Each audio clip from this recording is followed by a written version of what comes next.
opportunity to provide you with this very deserving trophy. Thank you so much for all you've done.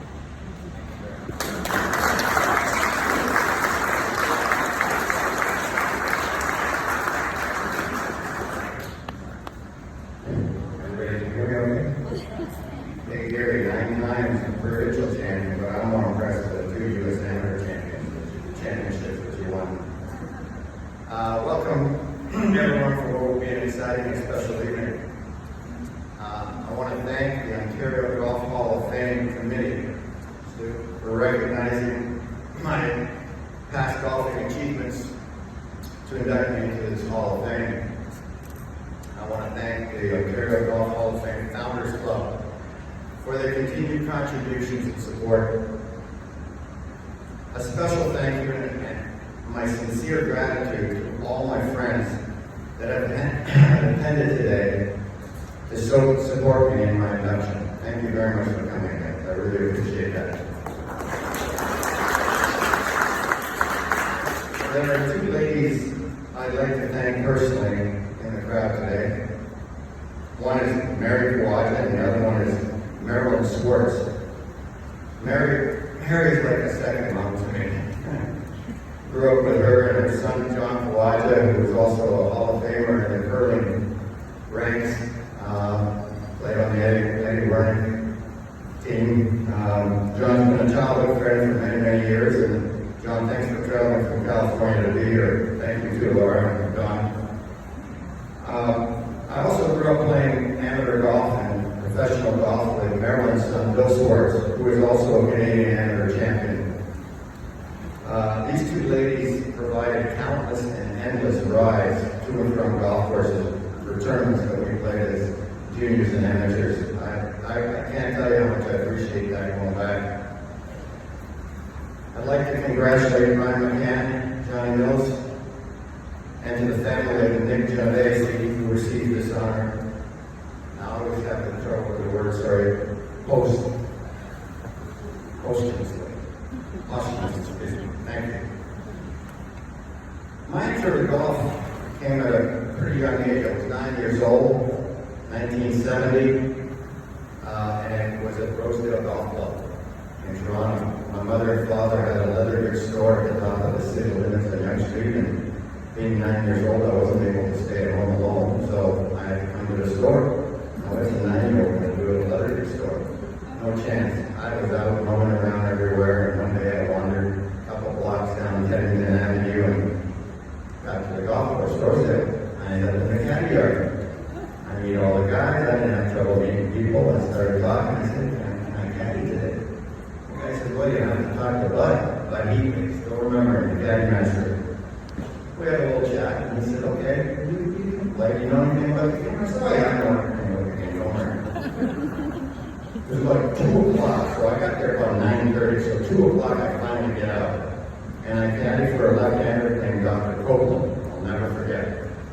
Out goes the bag on the pull cart, away we go. Now you want to talk about miscues. I rolled the cart to the bunkers, and break bunkers. That's a no. The 7th hole, as the car forward, it goes down the hill, I let the cart go down there. I thought it would be easier to go down there. And to top it all off, the ball was dirty, and I'm a nice guy, so I cleaned the ball while it was in the fairway. So I learned pretty quickly. I got a poor rating. I got $2, which is great. I felt wonderful. And I went back to my parents' store. I just realized it's after 6 o'clock. I've been gone since 9. When I arrived in the store, there was a commotion. There were many police cars. And my parents apparently thought that I was abducted. And they've been looking for me all day. Lauren Rubenstein wrote a little article about that way back. But anyways, that's when I really regretted that my father was in the leather business. So it took about a week of really begging, convincing, even crying at times, to let me go back to Rosedale and start caddying, which they did about a week later. That's where I first basically fell in love with golf. I wanted to be a pro tour caddy. That's what I was aspiring to do. And then I started playing once a year, first, by the way, left-handed, Then the next year in the caddy tournament, cross-handed right-handed. Then the third year, the proper right-handed grip. I soon loved the game so much that I would caddy in the mornings and in the afternoons. I'd slip down to Don Valley Golf Club and play in the afternoons. That's how my summer was spent. My big breakthrough came when I went to caddy at the National Golf Club of Canada and met Ben Kern. Most of you will probably remember Ben. And Ben was really instrumental in helping me find the passion for the game. I went up to him one day, I worked in the back shop, and I said, Ben, I want to buy those clubs. And Ben told me, well, I'll never forget, Apex shafts, all big. I said, Ben, I really like those clubs. And he'd seen me play a little bit. He said, okay, I'll make you a deal. He said, you work 2 days a week, and the rest of the days of the week you have to practice and play. So maybe he saw something in me that I didn't realize, but he was the one who encouraged me to play, and he was like that with everybody. As you people know him, he was an unbelievable gentleman.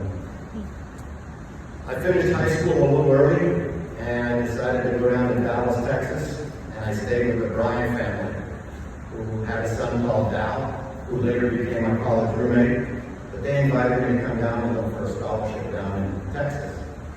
And as we go have cottages here, they have lake houses down there. So I went to the lake house that they had, and the pro there suggested I contact Mr. Bounds, the coach over at Texas Wesleyan. And he set it up, and I was basically having a 9-hole drive. I played 9 holes with Coach Bounds at Meadowbrook Golf Club in Fort Worth, and we had lunch, and he offered me a scholarship. Now I was a little reserved because, his name is Oren David Bounds. We call him O.D. Bounds. Now you see that quickly, it sounds like out of bounds. That doesn't fit very well with golfers, does it? But he was an unbelievable man. His policy was very simple. You keep your grades, you play. You don't keep your grades, you don't play. So I got a degree in 4 years, which was, I'm very proud of, more so than any golfing accomplishments, because he was the one who was very instrumental in doing that. My first professional golf tournament, wow, that was 1984, Mexican Open. I arrived in San Diego Airport, got a ride by the cab company down the border because they wouldn't take me across back then. And I'm standing across the bridge watching the traffic come into the U.S. and watching the traffic going to Mexico. I got my golf bag, I got my suitcase, and I'm looking and thinking, wow, professional golf, this is what I gotta expect. Anyways, it was a wonderful week. It was a huge success for me. I did win the tournament, but it was mainly because I was thinking more about my health than I was about golf.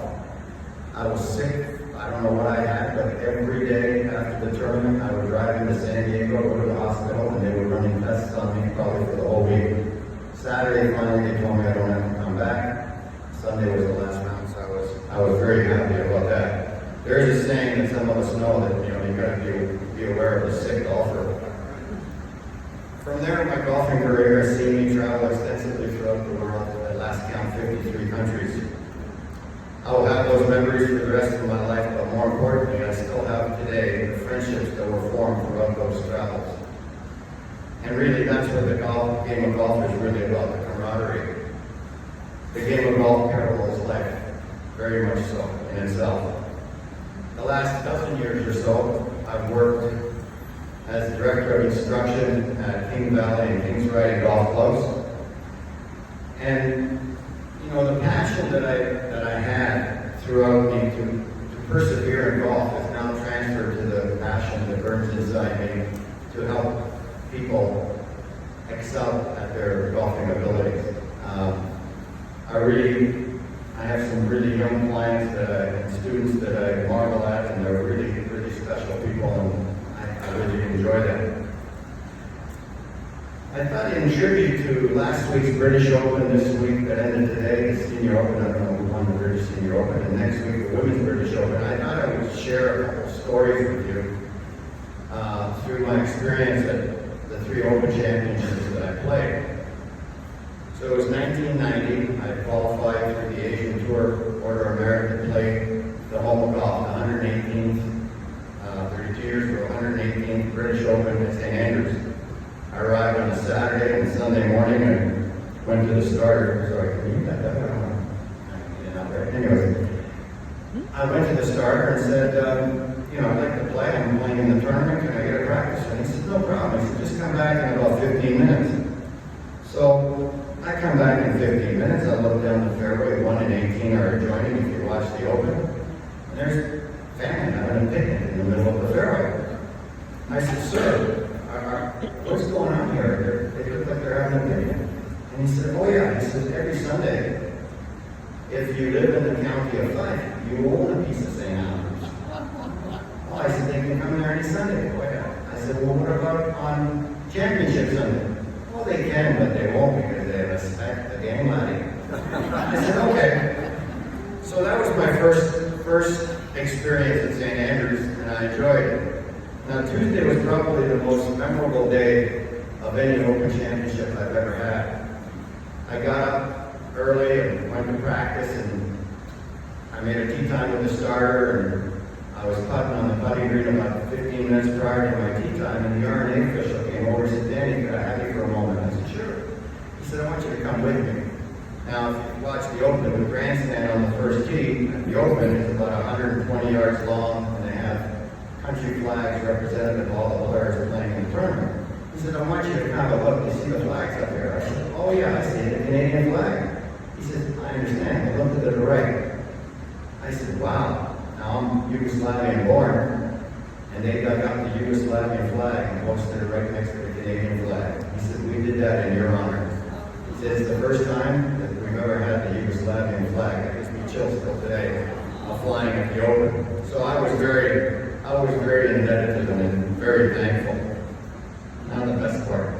So now I'm out there playing. I get to the 13th hole, and 13th holes, I'm trying to get a little fade off the left side of the bunkers, get in the fairway, and there's us golfers here. I double crossed it. It's going left. And I just noticed that it's going left. It's going to the 6th fairway. Who's coming up 6th fairway? Arnold Palmer, Jack Nicklaus, Gary Player. I yell 4. And I see a guy go down. The gentleman standing behind the ropes over here, the nice Scottish gentleman, looks over and he says, hi laddie, you just hit Arnold Palmer. So you can imagine my first Open, and it's supposed to be Arnie's last Open, although he did play 95. Now I have to find myself walking around the course and up the 6th fairway, walking right towards him. At that time, I just noticed that the gallery was thousands. I couldn't believe it. I was very embarrassed. I got about 30 yards from him, and I said, Mr. Palmer, I am so, I couldn't even get the word sorry out. He put his right hand up like this. I thought God was talking to me. He excused me. We shook hands. Everything was fine. I finished the round. I had lunch. I practiced for a couple hours. I came back in the clubhouse, and I see Gary Player. I've known Gary from Florida through his son Wayne, and he said, you know, he was really worried. He thought he was gone or that he was going to get hit. So I decided, okay, put on my shoes, get out of the RNA clubhouse, and when I tell you I walked outside, there were about this many reporters. At 56, everybody chanted my name. I bowed my head. I said, I know you're not going to ask me about my golf game. So I answered a few questions about Arnie, and that was it. The last story of the Open was Royal Birkdale in 1991.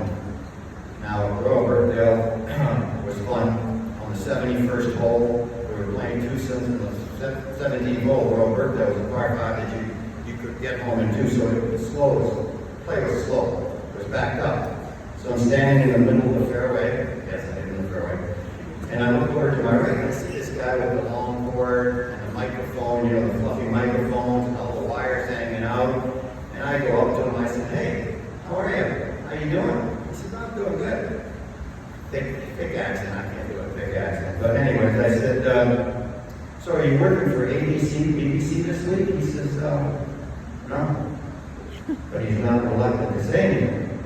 Finally, he says, look, I'll be straight with you. He says, I made all this stuff up at home. It's the only way I could afford to get in the Open. They never asked me for credentials.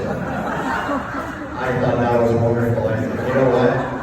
If you need tickets to any tournament in Europe, wherever you go, you can use my name all the office. I'll get you tickets. I think there's some gloves and balls. Lobo, later that year at the Belfry, the Ryder Cup, he got caught. He should have been allowed to stay, but I don't know what happened. In closing, I would like to thank Trina, my wife. Look at her, she's already got her eyes going up there. She has been my number one support through our relationship. She's a caring and compassionate person, and I thank her for her continuous thoughtfulness and never-ending encouragement. You are my Hall of Fame.